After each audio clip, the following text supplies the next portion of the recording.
The Affectionate Kidnappers by Witi Ihimaera. The two kuia began to weep when their rangatira came in. They wept not because they were frightened, but because they were ashamed that their big chief should see them like this in the whare here. For a long time they sat there, not looking at him, faces downcast, grieving with one another, and the tears were like wet stones splashing in the dust at their feet. "Hei aha," the chief said after a while. Then he turned to the sergeant standing behind him and said, "Can I speak to my women alone, boss?" The sergeant knew that Hasbrook, the Maori guide, was a good and trustworthy fellow. But the law was the law, and the two women might still be capable of some treachery. Still waters ran deep among the Maoris. Nevertheless, while putting on a stern appearance, for at police school he was always told that appearances must be maintained, he responded, "Well, just this once, Hasbrook, but no funny business, mind." As he left, he closed the door to the cell, and with an obvious gesture, all the more melodramatic because it was so ludicrously lofty, turned the key in the lock. The rangatira sighed as he sat down beside the two women. "You two are old enough to have more sense," he said.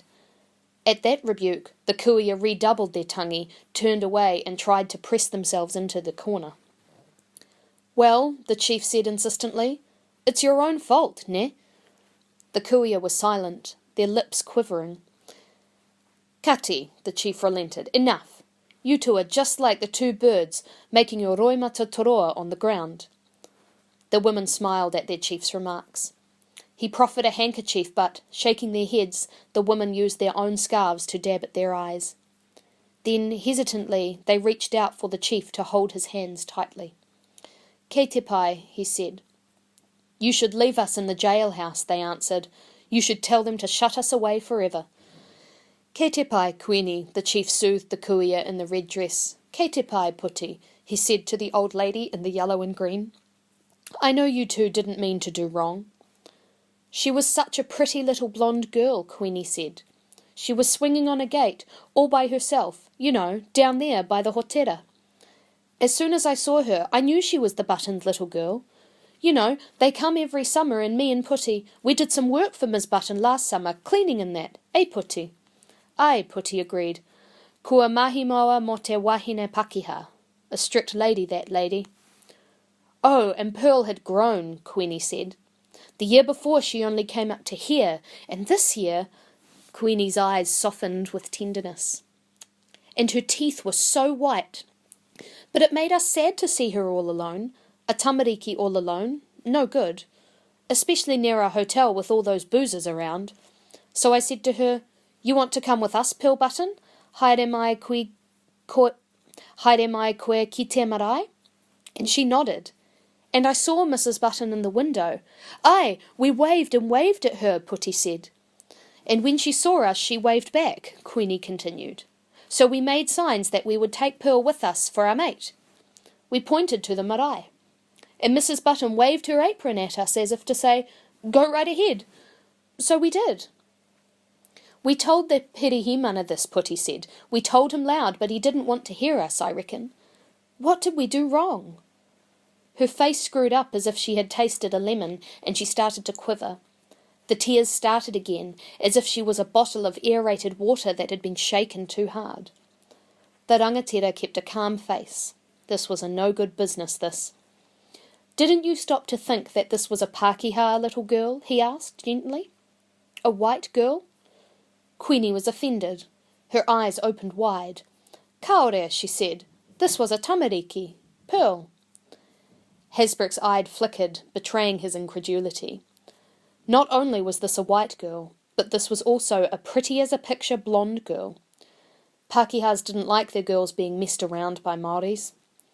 The idea of a pretty curly-haired white girl being taken away by Māoris brought all sorts of pictures to their minds, of sacrifices to idols, cannibalism, white girls being captured and scalped by red Indians. He knew because these were the sorts of questions tourists asked him. "Do you worship these wooden gods? Are there still headhunters in New Zealand?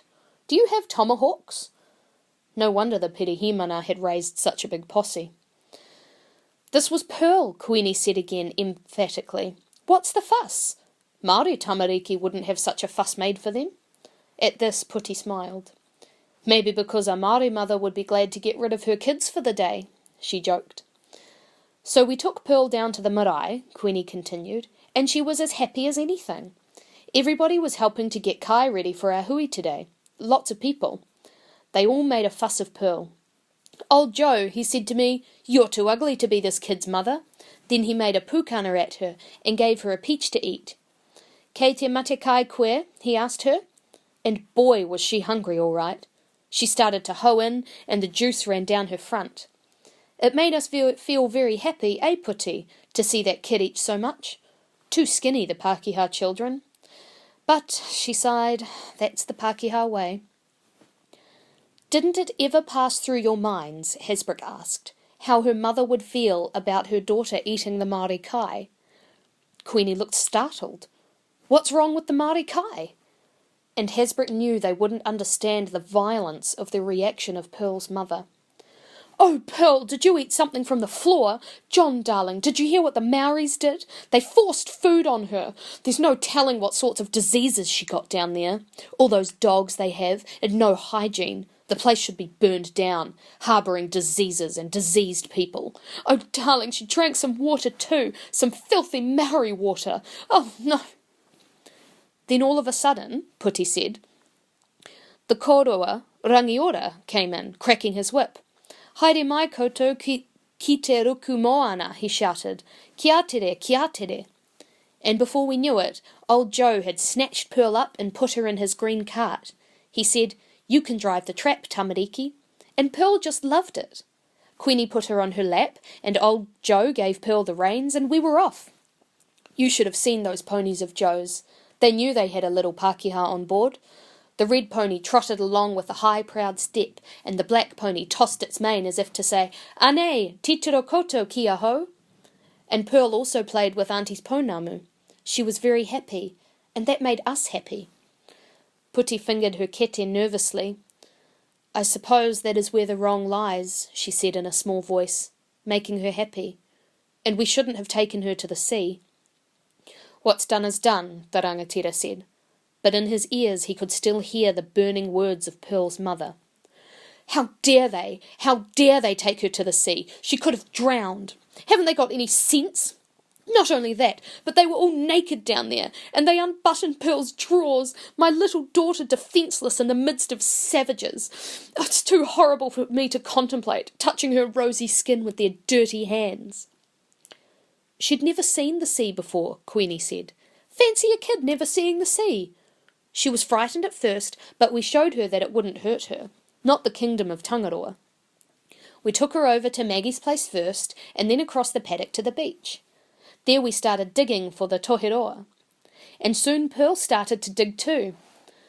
Kanui tana mahi. Oh, it was such fun to have a Pākehā tamariki. A Pākehā moko. And then, when she felt how warm and tickly the sea was, she started to scream with delight. Oh, lovely, lovely. She was so excited that she threw herself into my arms, kicking and screaming. Oh, the joy of it, feeling that little body having such fun. But that's not what the policeman saw, Hasbrook thought. He conjured up the event in his mind. A little naked girl, kicking and screaming, beating her fist against two black women. A Pākehā blonde girl, looking for all the world as if she was going to be drowned by two black women. The sergeant reappeared, rattling his keys in the lock. The two women shrank into the shadows. Their eyes were like glowing paua. Then Queenie said, with dignity, to her rangatira, E koro, ki te pirangi maua ko Puti kia hoki atu maua kia maua whare. Puti and I wish to return to our homes. The rangatira felt anguish in his heart. Kei te pirangi maua ko Puti kia maua whare moe, Queenie said. We also wish to sleep in our own beds. Not here, in this place of shame. Her voice trembled with the words. Oe kui, Hasbrook answered, and the two women realised by the tone of his voice that they would be lost, gone into the darkness, gone into the stomach of the Pākehā, gone into the realm of the night, eaten up by the white man.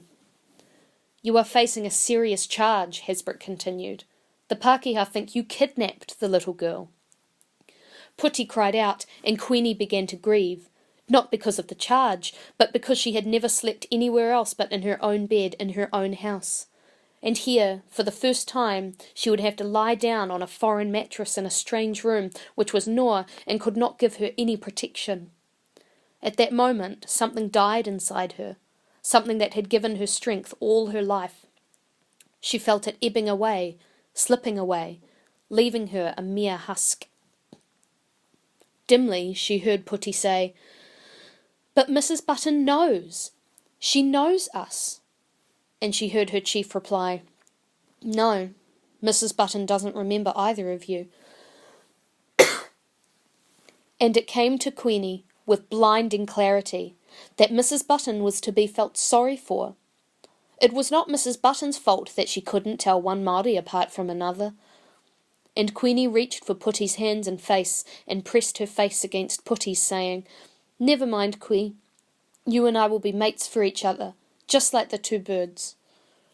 "I will be back in the morning," the rangatira said. "But you will not be alone. Some of the people have already gathered outside and will stay there to keep you company through the night." And sure enough, as he was speaking, the two women heard soft singing drifting through the window.